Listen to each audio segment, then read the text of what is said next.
Olá pessoal, vamos continuando aqui com o nosso artigo 5º agora. Vamos lá no inciso 12, que vai falar da inviolabilidade do sigilo das comunicações e das correspondências. Um inciso que alguns de vocês podem achar até um tanto quanto ultrapassado, né? Quem é que usa correspondência hoje, né? Se hoje é tudo feito praticamente por via eletrônica, mas vamos dar uma lida aqui no inciso, né? Então, é inviolável o sigilo da correspondência e das comunicações telegráficas, olha só, de dados e das comunicações telefônicas, salvo no último caso, por ordem judicial, nas hipóteses e na forma que a lei estabelecer para fins de investigação criminal ou instrução processual penal. Então, a Constituição excepciona a quebra de sigilo das comunicações telefônicas e não das de correspondência. Mas a gente vai ver que mesmo nas de correspondência já houve julgamentos do Supremo, né, excepcionalizando isso aí. Então, por exemplo, ele já se manifestou da regra, da constitucionalidade da regra do artigo 41, inciso 15 da Lei 7.210 de 84, que permite a abertura prévia das cartas recebidas ou enviadas por detentos. Então, logicamente, a correspondência que está saindo ou entrando do presídio pode ser aberta pela autoridade lá do estabelecimento prisional. Isso até perdeu um pouco o sentido hoje, né? Porque hoje qualquer preso tem um celular dentro da cela, né? Parece até um pouco ridículo isso. Mas é só para ilustrar que o próprio Supremo Tribunal tem dado interpretação conforme ou tem feito uma mutação constitucional para permitir em determinados casos também a quebra do sigilo de correspondência, para que ela não permita, né, ou encubra atividades criminosas sobre o manto do sigilo de correspondência, ok? Mas vamos adiante aqui. Bom, interceptação telefônica e quebra de sigilo telefônico. Então a gente tem que fazer uma diferenciação, né? Qual a diferenciação entre interpretação telefônica e quebra de sigilo telefônico? A quebra do sigilo envolve o acesso aos dados de quem ligou, para quem ligou, quais foram os números, duração da ligação, qual a operadora telefônica. Então, isso diz respeito à quebra do sigilo telefônico. Essa quebra de sigilo telefônico pode ser determinada não só pelo juiz, mas também pela autoridade, por exemplo, da Comissão Parlamentar de Inquérito, como já decidiu o Supremo Tribunal Federal. Então, olha aqui essa decisão. O princípio constitucional da reserva de jurisdição, o que quer dizer isso aqui? Só o juiz pode determinar.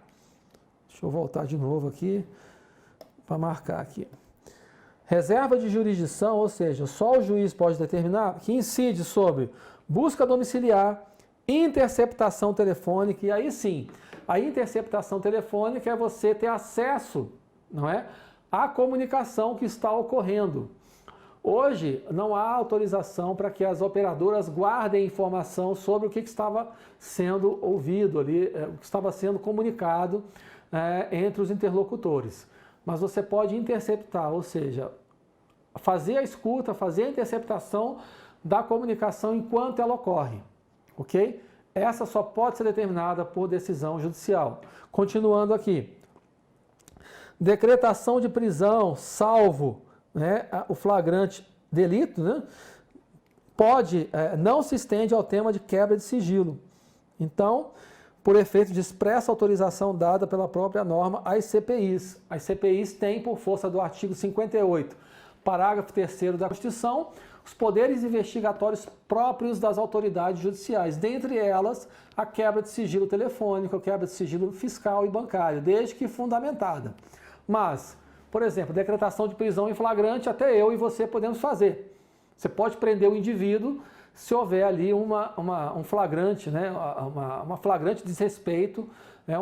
Está sendo cometido um crime, né? Ali, um ilícito penal flagrante, o membro da CPI pode determinar a prisão em flagrante, assim como eu e você podemos prender qualquer pessoa que esteja cometendo um flagrante, um crime, né? Na rua. Mas a questão da interceptação telefônica só pode ser determinada pela autoridade judicial, ok? E é interessante a gente fazer aqui uma diferenciação entre alguns termos, né? feitos pelo professor Luiz Flávio Gomes, numa obra chamada Interceptação Telefônica, lá da editora Revista dos Tribunais. Ele faz uma diferenciação entre interceptação, escuta ambiental, escuta telefônica, e aí a gente vai estudar isso aqui. Gravação ambiental é uma gravação de comunicação ambiente feita por um dos interlocutores sem conhecimento da outra pessoa. Eu posso fazer uma gravação ambiental sem conhecimento da outra pessoa? Se for para defesa própria, posso.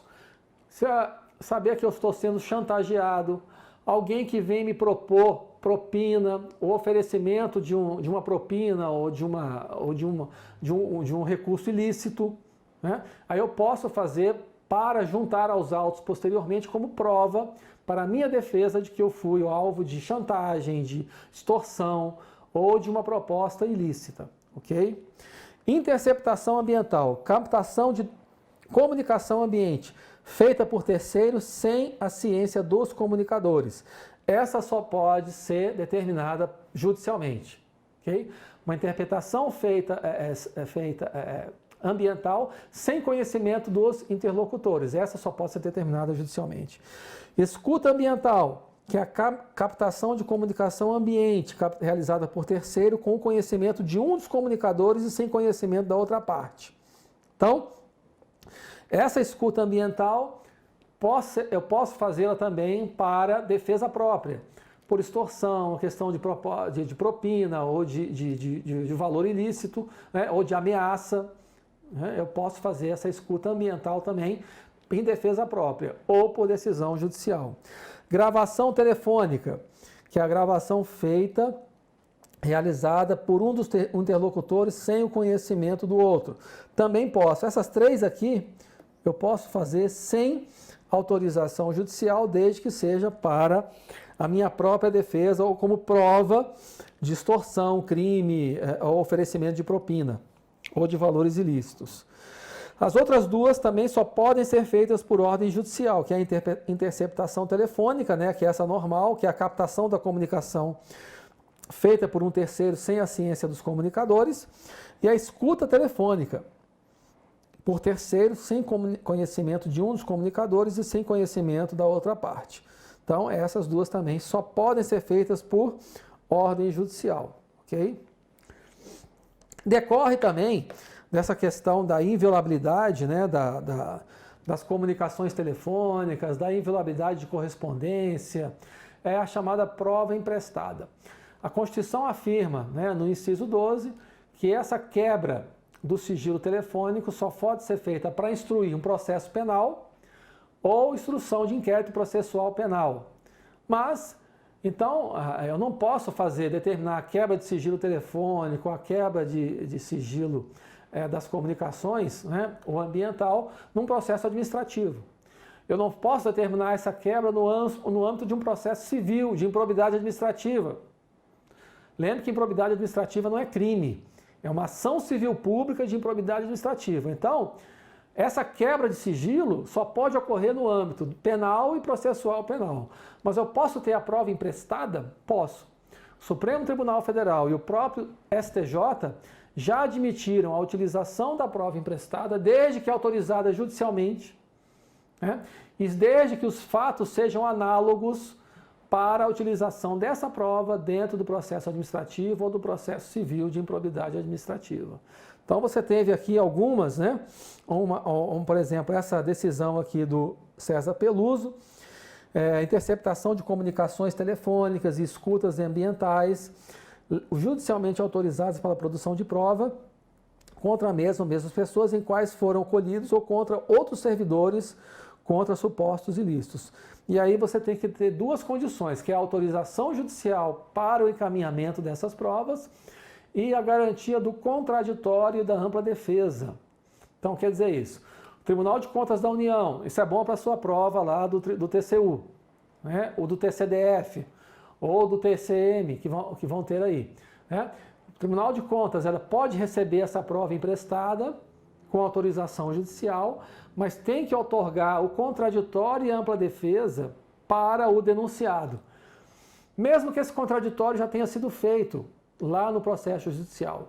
E principalmente se não tiver sido feito lá, porque você está pegando emprestado essas provas já incorporadas ao processo judicial, transportando elas para ou para uma tomada de contas especial, ou para uma representação no âmbito do Tribunal de Contas, ou para um processo administrativo disciplinar feito pela administração, você tem que assegurar contraditório e ampla defesa desses elementos de prova dentro desse processo. Senão, esse processo vai ser nulo por violação do devido processo legal. Muito importante você guardar isso aí, ok?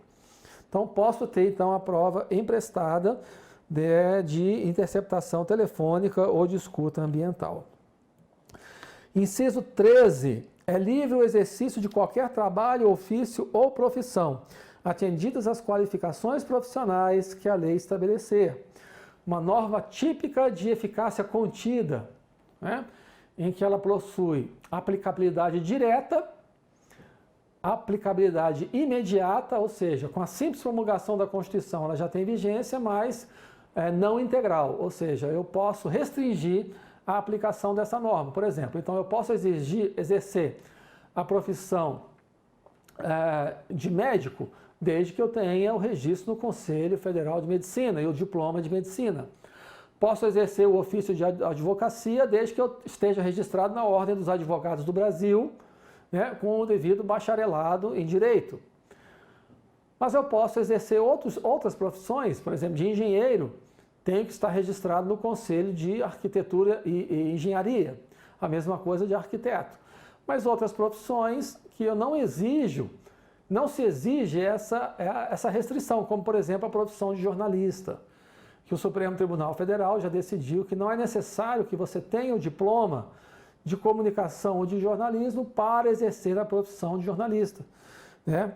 É inconstitucional a exigência do diploma do registro profissional no Ministério do Trabalho como condição para o exercício da profissão de jornalista no recurso extraordinário, repercussão geral reconhecida, 511-961, relator ministro Gilmar Mendes. Ok? Importante, então, você ter guardado essa... Outra também, o inciso 14, muito ligado também ao inciso 13, do exercício profissional. Olha só que interessante. É assegurado a todos o acesso à informação, resguardado o sigilo na fonte quando necessário ao exercício profissional. Então vamos ver, por exemplo, que o Supremo Tribunal Federal, né, no julgamento do Intercept, do jornalista Glenn Greenwald, e na divulgação recente de conversas e troca de informação, né, ele assegurou, dentro da Operação Lava Jato, a proteção constitucional, independente do conteúdo ou do impacto dos interesses governamentais, ou de como ele conseguiu essa informação, mas ele conseguiu essa informação de uma forma ilícita. Isso vai ser apurado em um outro processo, está sendo apurado em um outro processo, no caso de o jornalista ter compactuado com atos criminosos, atos ilícitos, para conseguir essa informação, né, de invasão de aplicativos de comunicação, de rede social. O Supremo assegurou o sigilo da fonte. Né? Mesmo nesse caso, ele assegurou o sigilo na fonte com base no inciso 14 do artigo 5º. Ok? Guarde isso aí, que vai aparecer na sua prova também. Foi o RE 511-961, relatado pelo ministro Gilmar Mendes, julgado em 17 de junho de 2019. Ok? Dentro do inciso 14. Você também tem aí o inciso 15, né? É livre a locomoção no território federal em tempo de paz, podendo qualquer pessoa, nos termos da lei, nele entrar, permanecer ou dele sair com os seus bens. Né? Então, por exemplo, é um direito de primeira dimensão, né? Um direito civil, daqueles direitos de primeira dimensão, a geração que a gente estudou lá nas gerações de direitos fundamentais, que é o direito de locomoção no território em tempo de paz.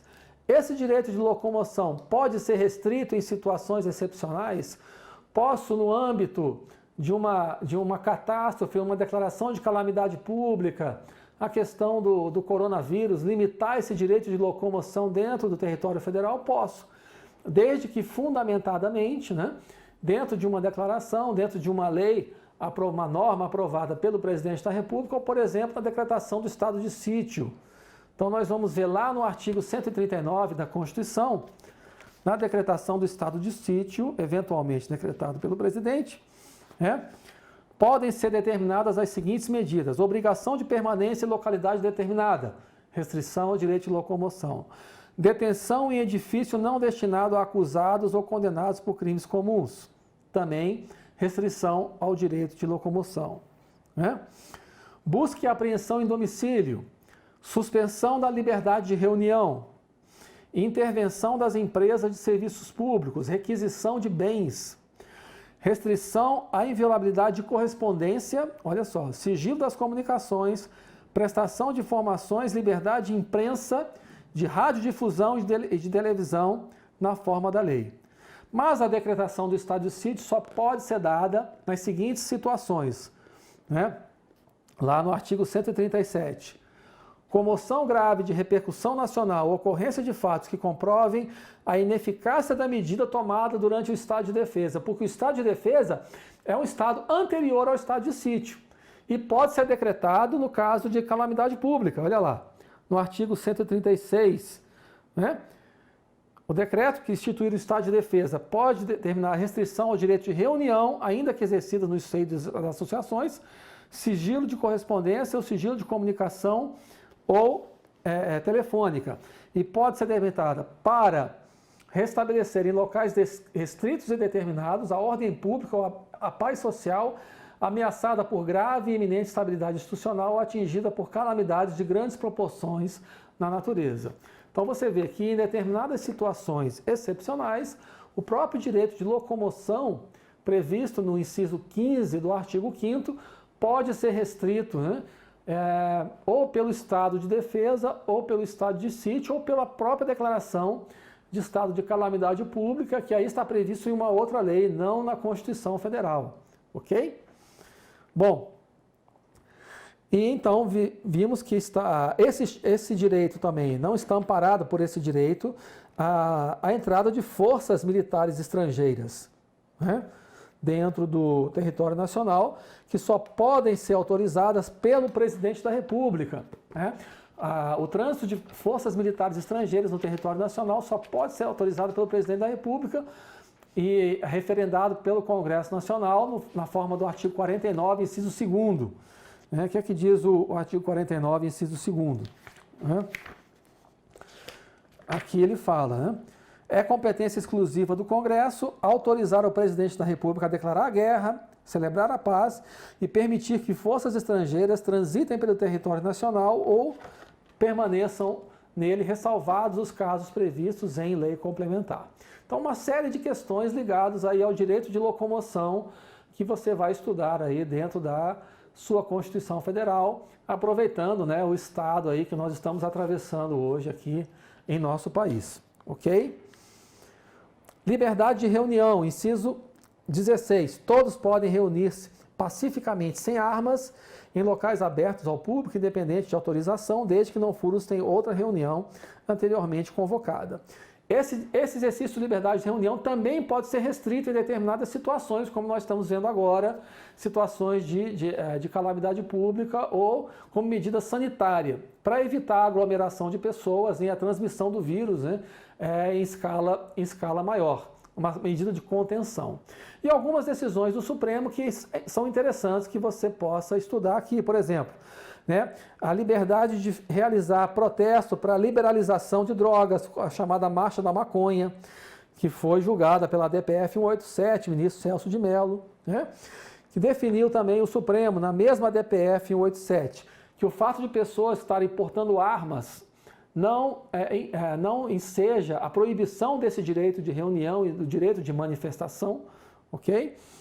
E é inconstitucional o ato normativo que vede a utilização de objetos e aparelhos sonoros nessas reuniões. Então, Marcha da Maconha, já apareceu na sua prova, vai aparecer, liberalização das drogas, né? O fato de pessoas estarem portando armas, a não ser que seja uma reunião paramilitar, ou seja, pessoas que estão portando armas para efetuar atos agressivos à ordem institucional, nesse caso a reunião logicamente seria vedada, pois ela proíbe a realização de reunião, né, pacificamente, independente de autorização, desde que não frustrem, sendo apenas exigido prévio aviso à autoridade competente. Normalmente essa autoridade é a Polícia Militar ou a Defesa Civil, né? Mas você não precisa de autorização para realizar aquela manifestação, aquela reunião, né?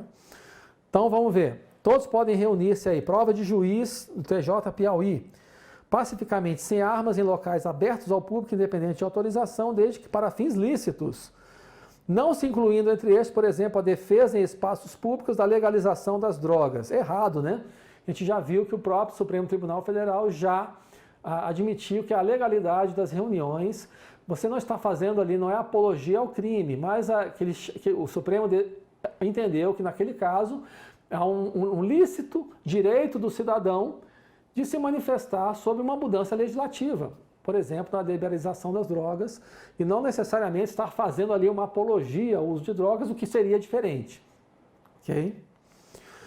A liberdade de associação. Importante também você ver esses 4 incisos aqui, todos eles ligados à liberdade de associação, né?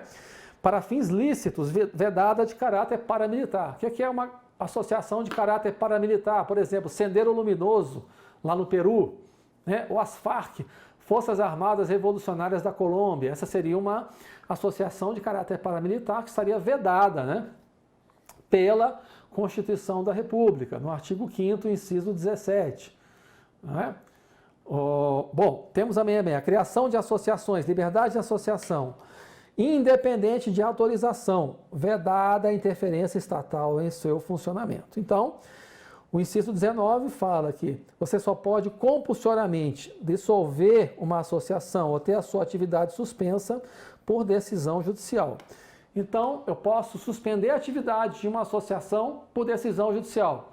Uma associação ligada à Ku Klux Klan, por exemplo, que propaga a propagação de ideias racistas, de supremacia racial. Posso decidir, em primeira instância, suspender a atividade, mas eu só posso dissolver compulsoriamente essa associação racista, se for o caso, com o trânsito em julgado da decisão. O trânsito em julgado da decisão é aquela decisão que não cabe mais recurso, a não ser a ação rescisória no prazo de 2 anos. Ok? Ninguém pode ser compelido a associar-se ou a permanecer associado. Inclusive, pela eficácia irradiante dos direitos fundamentais nas relações horizontais entre particulares, o Supremo já decidiu que mesmo na associação particular deve ser outorgado o direito de defesa ao associado antes que ele seja excluído da associação ou expulso. Lembra que a gente falou isso lá atrás, nas relações horizontais dos direitos fundamentais. Bom, e aqui dentro da liberdade de associação é interessante a gente ver a representação judicial e diferenciá-la da substituição processual. Veja que lá no inciso 21, o que diz o inciso 21? Que as associações, no inciso 21 do artigo 5º, as entidades associativas, quando expressamente autorizadas, têm legitimidade para representar os seus filiados judicial ou extrajudicialmente. Então, olha só, essa é uma hipótese de representação judicial. Então, eu sou filiado a uma associação lá dos empregados da minha empresa ou da categoria profissional a que eu pertenço. Se ela vai entrar com uma ação judicial contra o aumento da alíquota da contribuição previdenciária, vai entrar com uma ação judicial requerendo o reconhecimento de um abono pelo Poder Judiciário, vai entrar com uma ação judicial que não seja mandado de segurança coletivo, qualquer ação judicial, ela pode entrar, né, desde que tenha a minha expressa autorização para aquela ação específica. No caso do mandado de segurança coletivo previsto lá no inciso 70 da Constituição Federal, vamos lá no inciso 70. Inciso 70. O mandado de segurança coletivo pode ser impetrado por A linha B, organização sindical, entidade de classe ou associação legalmente constituída em funcionamento há pelo menos um ano em defesa dos interesses dos seus membros. Então, no caso do mandado de segurança coletivo, a minha associação pode entrar com ação sem necessidade da minha autorização expressa. Basta a autorização genérica nos estatutos da associação para que ela entre com mandado de segurança coletivo em nome meu e em nome dos demais associados. E pode ser de uma parte da categoria, não precisa ser de toda. Então vamos fazer essa diferenciação entre substituição, representação processual, em que eu tenho que dar autorização para ela entrar com uma ação, e substituição processual. Ela me substitui no mandado de segurança coletivo, não preciso dar essa autorização específica, ok? Vamos ver outras diferenças aqui. Então, isso é a defesa dos interesses dos associados em outras ações judiciais que não o mandado de segurança coletivo ou recursos administrativos, né? E no caso da substituição processual, defesa de direitos dos associados mediante impetração do mandado de segurança coletivo. Okay? Nesse caso, eu não preciso da autorização expressa. Ok? E no caso da representação judicial, eu preciso, então, da autorização expressa dos associados, né, para qualquer outra ação judicial ou para um recurso administrativo. Aí, nesse caso, eu preciso da minha autorização para que aquela associação entre com aquela ação ou com aquele recurso administrativo, o que não acontece no mandado de segurança coletivo, que é a hipótese de substituição processual, né? E aí eu não preciso da autorização expressa, basta a autorização genérica nos estatutos da associação. Então veja, então, todos esses incisos relativos à liberdade de associação, né? Incisos 17, 18, 19, 20 e 21. Com isso, nós matamos o direito de liberdade de associação e aí continuamos no próximo bloco para falar sobre o direito de propriedade.